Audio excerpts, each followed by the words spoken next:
Welcome back to another episode of the Skids and Giggles podcast. My name is Pascal, and I'm joined by my co-host Bryson. How is it going tonight, buddy? Hey, Pascal. Hey, Skigglers. Going good. Real good. How about you? I'm fine, and I have to say Happy New Year to all of our listeners. This is going to be the first episode of 2024. We called it the best ride of the year. And why did we call it best ride of the year? Bryson, what comes to mind when you hear best ride of the year? Best ride of the year. That's a bike ride that was better than all the rest from the year. Okay, and what makes a great ride for you, a memorable ride that you think back at the end of the year? What I can say is I've been to some pretty epic places. Moab, Brescian Pass, Cumberland, and this helps you to make a really good ride, a really good location. Friends, of course, you know, when everyone's laughing, hooting and hollering, this is a definite part of a great ride or the best ride. And sometimes, like, you know, you get lost or you have a puncture and you got to figure things out. So maybe a little bit of struggle. This also sometimes makes for the best ride of the year. Okay. Well, why are we talking about the best ride of the year? I guess we can say it. We realized over the last couple of months, we just need to do something really cool for our followers, for our listeners. We've always said that we want to kind of find a bridge between the virtual, the online, the podcast, the talking into the black hole, and the real world, meeting people, riding, having good fun, and yeah, just having a great time out in the forest, wherever we are, out in the mountains. And that's why we came up with a fun idea, I guess. So what we did is we created a landing page on our website. You'll find it under skidsandgiggles.com/ride, so RIDE. And there you can leave us your email. And there is another form where you can drop us your ideas, your ingredients, your tips, your thoughts on what makes the best ride of the year. And we're going to collect all of those inputs and hopefully put them together into a tasty, yummy shred cake of a ride day. We don't quite know yet how this is going to look, if it's going to work at all. So we'll keep spinning this idea throughout the first quarter of 2024. We have set a couple of basic parameters of the ride day. So the ride day will happen sometime in June, because that's generally already when the lifts are open, snow should be gone mostly. School holidays is not yet a big topic, hopefully for most areas. We want it to be accessible for most of our listeners in Switzerland with a reasonable transport time. So it should be somewhere central. We already defined it as within Switzerland. So we do know that a good chunk of our listeners comes from abroad. If you do feel like traveling, that would be mega awesome. But we don't expect anyone to travel halfway around the world just for our ride. Send us your ideas, your inputs for locations, for formats, trail centers, whatever it is, lifts, and we'll put them together and give you an update at the end of Q1 of what the ideas are. So, Bryson, I just laid out the plan. What comes to your mind when you hear about all these ingredients and ideas? You mentioned a couple before, but I'm sure there is a bunch of other things that you can think of when you think of a great ride day. Well, Pascal, I'm no baker, but there's a few, main ingredients, of course. You got to have a big dose of friends with smiles, right? Then you got to have that along with some flakes of new riding buddies, just a few in there. But if you want more, go for it. You need a fat selection of trails. And okay, here's some advice. You don't need to let them dry out, but it's always a good option if you have the time. Now, you got your main liquid portion. You want to pre-mix those. You got your water. You got a dollop of sweat in there. Get those real mixed up good. In your other bowl, your dries, you want to get about at least 3 handfuls of dirt. Go back into the back of the house there, pull up 1 full root garden, get that in there. If there's rock still in it, hey, more the merrier. Now, you got those together. If you want to throw in multiple line choices, go right ahead. I love it.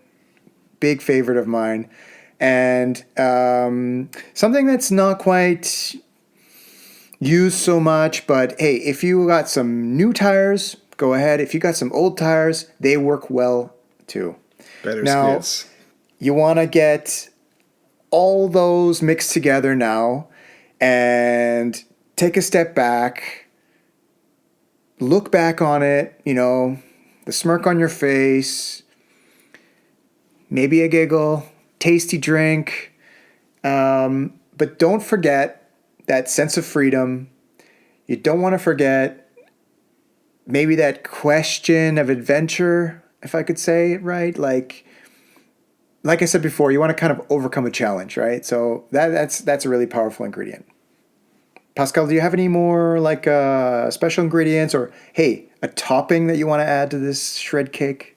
Well, a good topping is always, and we've said that on in other podcasts already. It's kind of like this sharing of food, having a meal, sitting down, laughing, stories, maybe some music.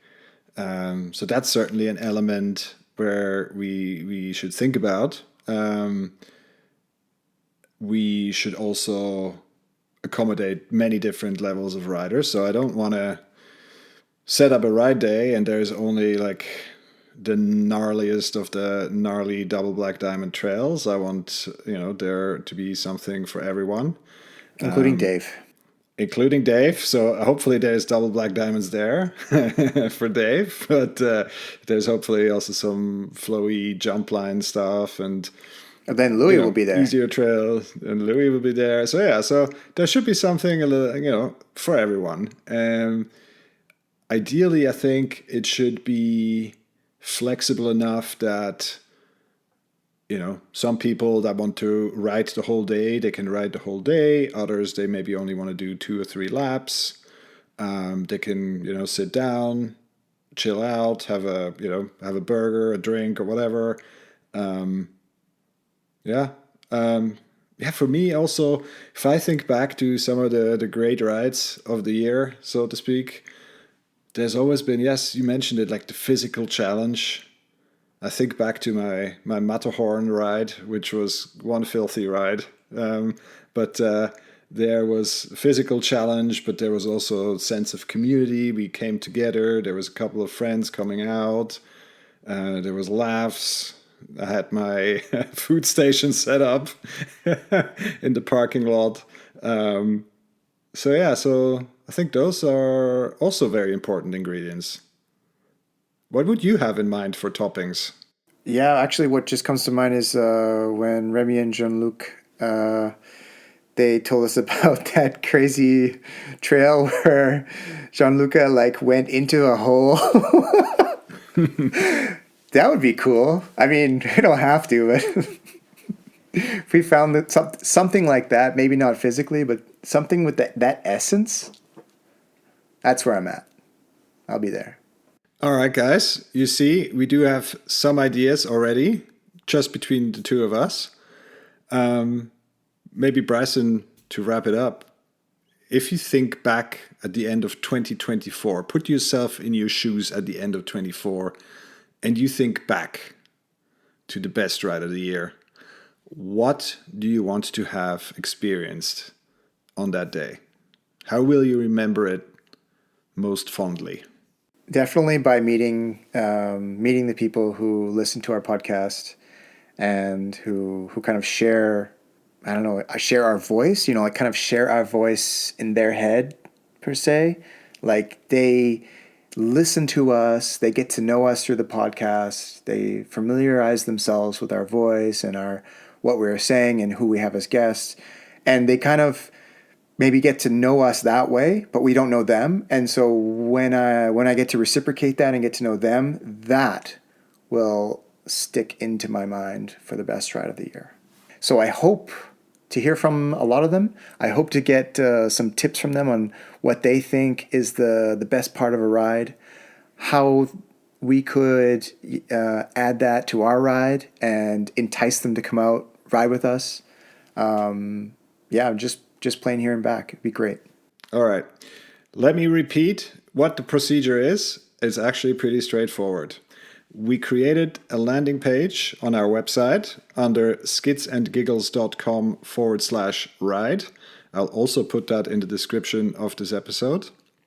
So you can find it there. Just click the link and that'll take you right there. There you will find a form. You can drop us your email, maybe some other inputs. There is also a free text field where you can just dump down your ideas and thoughts and suggestions and all that kind of stuff.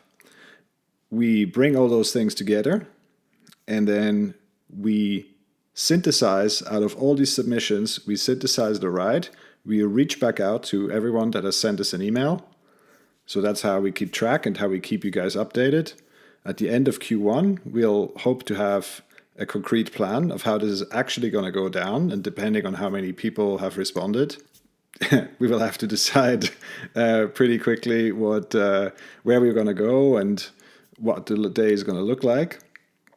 And then at the end of Q1, we will finalize the ideas and communicate accordingly, and then get planning and get going and start getting excited about all of this. Does that make sense, Bryson? I can't wait to meet Skigglers. Let's say it again, skidsandgiggles.com/ride. And we will put that all again in the show notes where you can find it as well. With that, we say thank you already for the many submissions that I'm sure will come in. And we really, really look forward to meeting you guys in real life out there on the trails. See you out there. Let's get skiggled. Thanks for listening. We really hope you enjoyed this episode. Why don't you let us know what you think? We really like to hear from our listeners. To find out how to get in touch with us, follow the links to our website in the description or find us on Instagram under @skidsandgiggles. Until next time, Skigglers.